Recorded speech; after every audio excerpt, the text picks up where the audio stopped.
মানে তুমি তো প্রথম বিজেপি যে জিতলে এখান থেকে, কোচবিহার থেকে। হ্যাঁ, স্বাধীনতার পর প্রথম আমি জিতেছি এখান থেকে।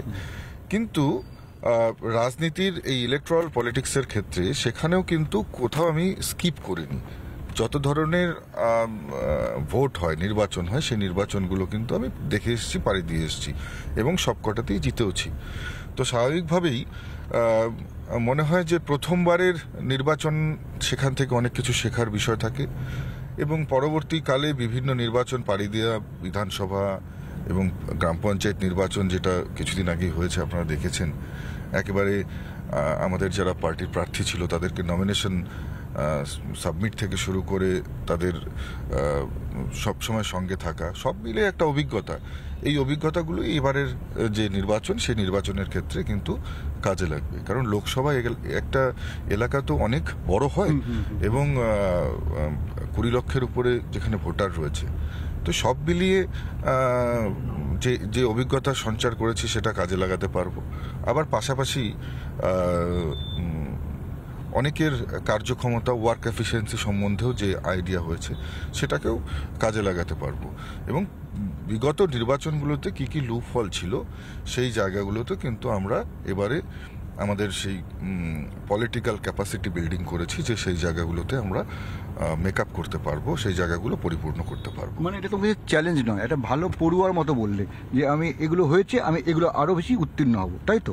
না দেখুন, নিশ্চিতভাবে বলতে পারি যে এখানকার মানুষ, আপনারা জানেন যে বিগত দিনেও আশীর্বাদ করেছিল। নিশ্চিতভাবে আমরা ভীষণভাবে আশাবাদী যে এবারেও মানুষ আমাদেরকে তাদের অকৃপণ আশীর্বাদ, তাদের স্নেহাশীর্বাদ আমাদের করবেন এবং নিশ্চিতভাবে কোচবিহার থেকে ভারতীয় জনতা পার্টির ফল আগের চাইতে অনেক বেশি ভালো হবে। কত বেশি? দেখুন, নির্দিষ্ট করে সংখ্যা বলা এই মুহূর্তে ঠিক হবে না, কিন্তু আগের থেকে অনেক বেশি হবে সেটা নিশ্চিতভাবে বলতে পারি। একটা বিষয় বলছি, যেটা হচ্ছে তুমি এখানে স্থানীয় বাসিন্দা, তুমি একজন বিজেপি নেতা, কিন্তু তুমি একজন মন্ত্রী হিসেবে সাধারণ মানুষের কাছে, মানে এলাকার বাসিন্দা হিসেবে নয়, কত কাছের এবং কত কাজের সেটা আপনি এলাকার মানুষের কাছে জিজ্ঞেস করলেই জানতে পারবেন। আমি যে গ্রামে জন্মগ্রহণ করেছি, যে গ্রামে বড় হয়ে উঠেছি, আমি মন্ত্রী হওয়ার পরও সেই গ্রাম ছাড়িনি, সেখানেই আমি কিন্তু থাকি, নিজে যেমন থাকি সেই সঙ্গে সঙ্গে সমস্ত গ্রামবাসী, সাধারণ মানুষ যাতে খুব সহজেই সেখানে আমার কাছে এসে আমার সঙ্গে দেখা করতে পারে তার ব্যবস্থাও সেইভাবে করা হয়েছে। এবং পাশাপাশি মানুষের পরিষেবা আমরা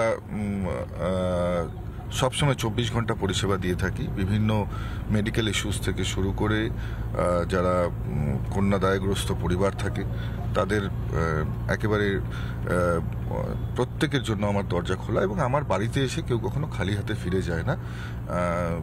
আমার যতটুকু সামর্থ্য আমি তাদেরকে সহযোগিতা করবার চেষ্টা। আমি তো তোমার গতকাল রাত্রেও দেখলাম, আজকে সকাল থেকে দেখছি তোমার বাড়িটা যেন হচ্ছে পাড়ার একটা ঘর, মানে গ্রামের লোকেরা যেমন আসছে যাচ্ছে, সবাই আসছে, মানে হয় না গ্রামের একটা চণ্ডী মণ্ডপ টাইপের অবাধ প্রবেশ। যে কখনো মানে তুমি এত বড় মন্ত্রী, একজন সিকিউরিটি আছে অবশ্যই আছে, কিন্তু তা সত্ত্বেও যেন কেমন সবাই আসতে যাচ্ছে, এটা কোনো অসুবিধা হয় না? না না, দেখুন, নিশ্চিতভাবে যত বেশি মানুষ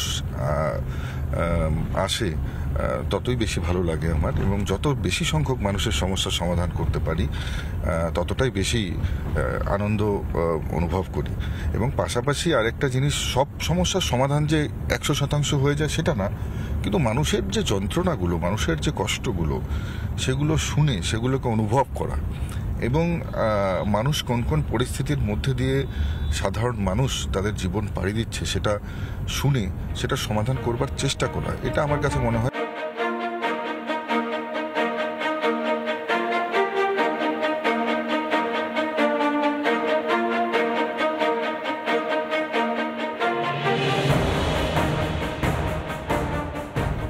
আমি যখন বেরোলাম তখন দেখলাম তোমার ছেলে বাইরে ঘুরে বেড়াচ্ছে সকলের মধ্যে, বাবা মা আছে, হট করে একবার মায়ের কাছে গেলে, কিছু খেয়ে এলে, মনে হলো মা বললো কিছু খেয়ে যা। ব্যাপারটা কি কি মানে এখন তো মানে সারা রাত প্রচার চলবে না, ফিরে আসবে তাড়াতাড়ি, না কি খেলে? না দেখুন, মা সবসময় খেয়াল রাখেন এবং মায়ের সাথে দেখা করে আবার নিজের কাজে বেরোই। আসলে আমাদের কাছে পরিবার বলতে, পরিবারটা তো আমাদের ধরুন সাধারণ মানুষকে নিয়ে আমাদের পরিবার, এবং যে মুহূর্তে মাননীয় প্রধানমন্ত্রীজির সঙ্গে কাজ করবার সুযোগ পেয়েছি তখন থেকে এটা অনুভব করেছি যে বৃহত্তর স্বার্থে দেশের জন্য নিজের জীবনকে উৎসর্গ করতে হবে। মোদি পরিবার এবং আমাদের দেশ আমাদের পরিবার, মোদিজির পরিবার আমাদের দেশ, আর আমরা সেই পরিবারের একটা অঙ্গ। ছেলে বকে না, বাবা আমার সঙ্গে কথা বলছো না, সারাদিন ব্যস্ত? না, সেরকম কোনো বিষয় নেই। আসলে সবাই সবকিছুর সঙ্গে অভ্যস্ত হয়ে যায় ধীরে ধীরে। কুচবিহার মানে পুরোটা তো প্রায় বাংলাদেশ ঘেরা, তো এখানে অনেক কিছু পাচারের কথা হয়, গরু পাচার, মাদক পাচার এবং অস্ত্র পাচার। তো একজন নেতা, একজন মন্ত্রী হিসেবে তুমি কতটা সুরাহা করেছো, মানে এই ব্যাপারটাকে কতটা কন্ট্রোল করেছো? দেখুন, বর্ডার যে সমস্ত এরিয়া, পুরো পশ্চিমবঙ্গই তো ইন্দো বাংলাদেশ বর্ডার রয়েছে, এবং বর্ডারে ছোট ছোট এখনো প্যাচেস থেকে গিয়েছে, যে জায়গাগুলোতে আমরা সম্পূর্ণ এখন পর্যন্ত ফেন্সিং কমপ্লিট করতে পারিনি।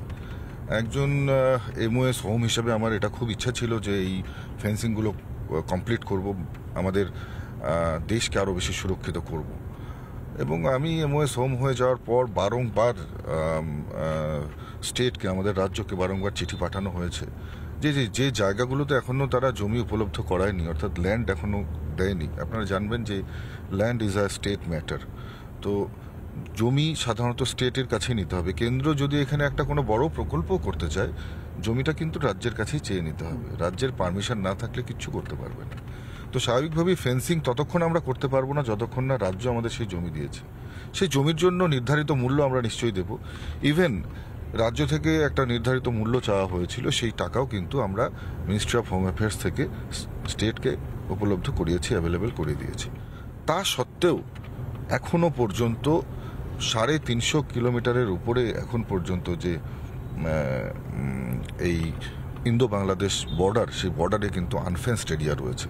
স্বাভাবিকভাবেই এই আনফেন্সড এরিয়াগুলোতে ইললিগাল ইনফিল্ট্রেশন হয়, এবং এটা হয়তো এই রাজ্যের তৃণমূল সরকার, যারা পরিচালিত সরকার, এরাই এর জবাব দিতে পারবে। মমতা বন্দ্যোপাধ্যায় কাদের আমন্ত্রণ জানাবার জন্য এই জায়গাগুলো এখনো আনফেন্সড রেখেছেন, অর্থাৎ ল্যান্ডগুলো আমাদের দেননি, কেন্দ্রকে দেননি, কারণ আমরা আজকে দিলে কালকেই সেখানে ফেন্সিং হয়ে যাবে, আর ফেন্সিং হয়ে গেলে কেউ আসতে পারবে না।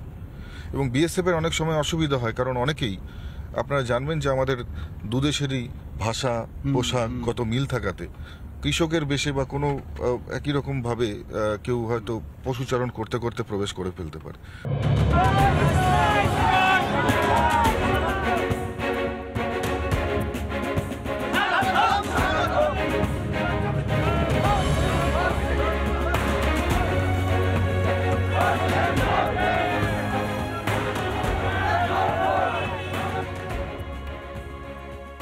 এটা আলো থাকলে পরে, দিনের আলো থাকলে পরে দেখতে পারতেন কত লোক কাতারে কাতারে এখানে জমায়েত হয়েছে।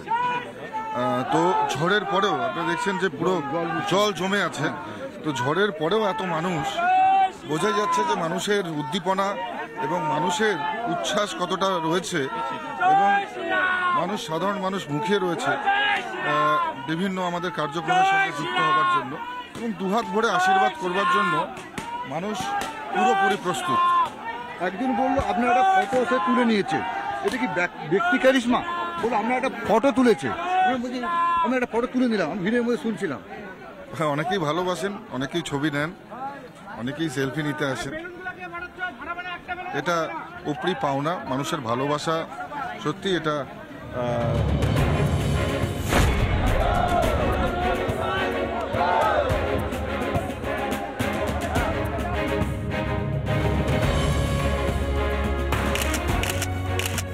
হুড খোলা জুপে প্রচার শুরু হলো। এত অন্ধকার, এত রাত, এত মানুষ সঙ্গে।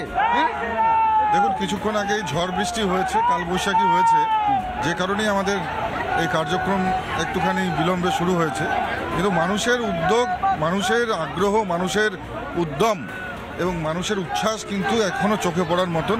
না, এত ভালোবাসা আমি নিজেও দেখছি, এত ভালোবাসা মানুষের, তো তবুও দিনহাটা, সীতায়, শীতলকুচি বারবার সন্ত্রাসের অভিযোগ। তৃণমূল কংগ্রেসের পায়ের নিচে জমি নেই, তারা এসব করে মানুষকে ভয় দেখাতে চাচ্ছে, কিন্তু মানুষ, এখানকার মানুষ পোস্টপোল ভায়োলেন্স দেখেছে, বহু সন্ত্রাস দেখেছে, কিন্তু নিজের মেরুদণ্ডটা কুচবিহারের সাধারণ মানুষ বিক্রি করেনি।